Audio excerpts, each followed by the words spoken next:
We're on problem 66, and it says, what is x squared minus 4x plus 4 divided by x squared minus 3x plus 2 reduced to lowest terms? So they probably want us to factor each of these quadratics and then see if any of the terms cancel out. So let's try to do that.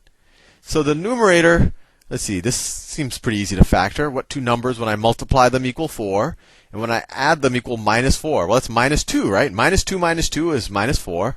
Minus 2 squared is plus 4. So this is x minus 2 times x minus 2. And you could test it if you don't believe it. Multiply that out. Divided by, let's see, what two numbers? This looks factorable. They both have to be the same sign, because when you multiply them, you get a positive, right? And they're both going to be negative, because when you add them, you get a negative 3. So let's see, minus 2 and minus 1, right? Minus 2 times minus 1 is positive 2. Minus 2 plus minus 1 is minus 3. So x minus 2 times x minus 1. And then if we assume that x is never equal to 2, because that would make this expression undefined, we cancel that out. You'll learn later that would cause a hole in the graph, because the function's undefined there. And you're left with x minus 2 over x minus 1. And that is choice A. Problem 67. Boy, this is good practice. They give a bunch of it. They say, what is, so this is 60, I'll just write it, 12a cubed minus 20a squared over 16a squared plus 8a reduced to lowest terms. So let's just try to factor out things on the top and the bottom and see what happens. So in the top, in the numerator, let me switch colors. See, both terms are divisible by 4 and a squared. So let's factor out a 4a squared. So we get 4a squared. 12 divided by 4 is a 3. And a cubed divided by a squared is an a, right? So 12a cubed divided by 4a squared is 3a. Minus 20. I mean, I could say plus minus 20, but you get the idea. 20 divided by 4 is 5. And a squared divided by a squared is just a. And if you don't believe this, multiply it out. 4a squared times 3a is 12a cubed. And 4a squared times minus 5 is minus 20a squared. So it works out. We do the denominator. Let's see, both of these are divisible by 8a. So let's factor that out. 8a. 16 divided by 8 is 2. A squared divided by a is a. Right? So 16a squared divided by 8a is 2a. And if you go the other way, 8a times 2a squared is 16a squared. So it all works out. Plus 1. Right? 8a times 1 is 8a.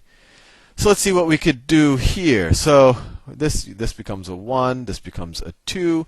And then a squared divided by a. Divide both of them by a, and you get this becomes a 1. And this becomes just an a.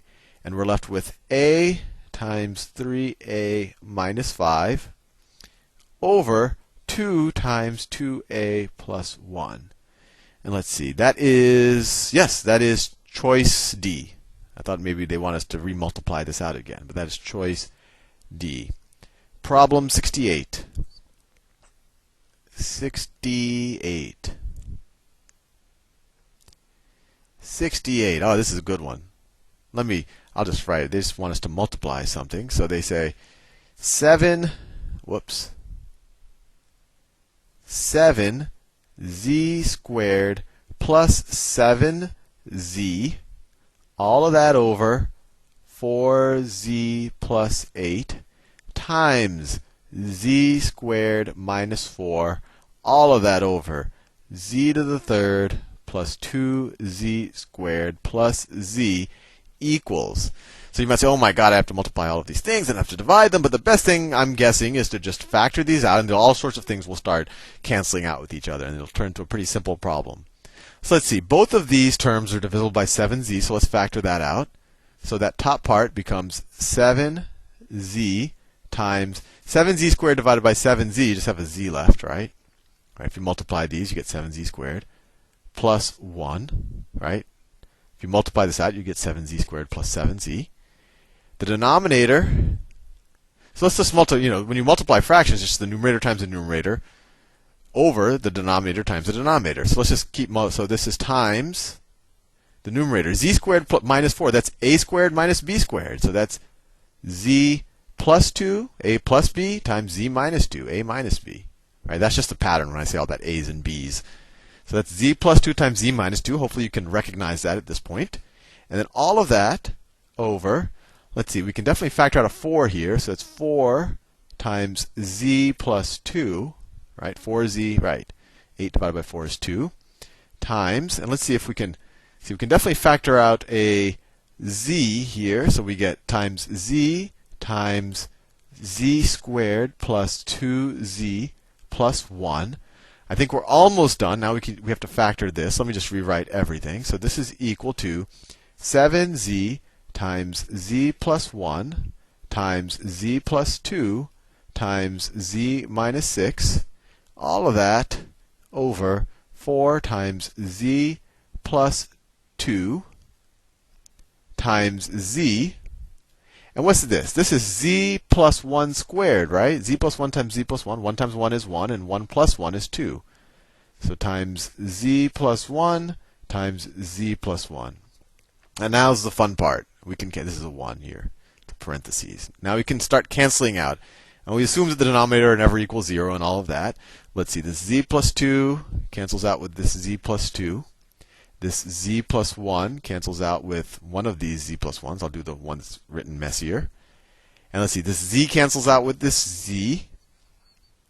And what are we left with? Everything simplified to 7 times z minus 6 over 4 times z plus 1. And that is not, oh, you know what, I think no, I see z plus, that's z, I wrote a z minus b here. Z plus 2 times z minus 2. All that pattern matching, I made a mistake, right? Z squared minus 4 is z plus 2 times z minus 2. Not z minus b, and I thought that was a 6. So this is z minus 2 right there. So this is z minus 2. And so that is choice A. Sorry about that error. Brain malfunctions all the time. All right, now they want us to do it again. They want us to find the product, okay, of x plus 5 over 3x plus 2 times 2x minus 3 over x minus 5. Frankly, there's not a lot of simplification we can do. We just have to multiply it out. So this is going to be equal to x plus 5 times 2x minus 3. All of that over 3. I'm just multiplying the denominator. I'm multiplying the numerator and then multiplying the denominators. 3x plus 2 times x minus 5. And now we just multiply both binomials. I'll do it in green. X times 2x, 2x squared. X times minus 3, minus 3x. 5 times 2x, plus 10x. 5 times minus 3, minus 15. Fair enough. Now if you do the denominator, 3x times x is 3x squared. 3x times minus 5, minus 15x. 2 times x, plus 2x. 2 times minus 5, minus 10. And now let's see, we can simplify. We have the numerator is equal to 2x squared minus 3x plus 10x. So that's plus 7x minus 15. All of that over 3x squared. And then minus 15x plus 2x. Minus 15 plus 2, that's minus 13x. Minus 13x minus 10. And that is choice D. Choice D. Next problem. Problem 70. Boy, they want us to keep this up. This is good practice. So they write, this is problem 70. X squared plus 8x plus 16 over x plus 3 divided by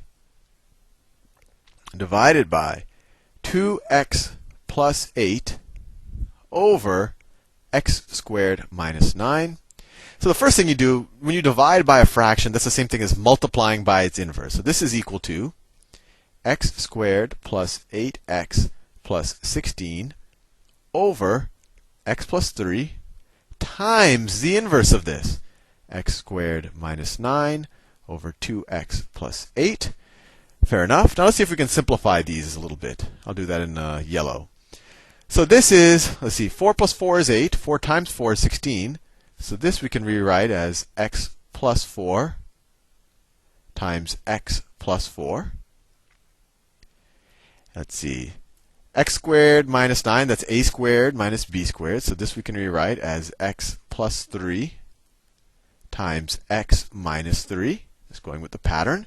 We can factor out a 2 here, so we can rewrite this as 2 times x plus 4. We have an x plus 3 there. And of course, when we multiply fractions, we're just multiplying all the numerator over all of the denominator. So it's almost, you can just kind of make this one line. And so the numerator is x plus 4 times x plus 4 times x plus 3 times x minus 3. All of that over x plus 3 times 2 times x plus 4. So now let's do some cancellation. This is the fun part. So we have an x plus 4 and an x plus 4. Cancel them out. X plus 4, x plus 4. We have an x plus 3 and an x plus 3. Cancel them out. X plus 3, x plus 3. And what are we left with? We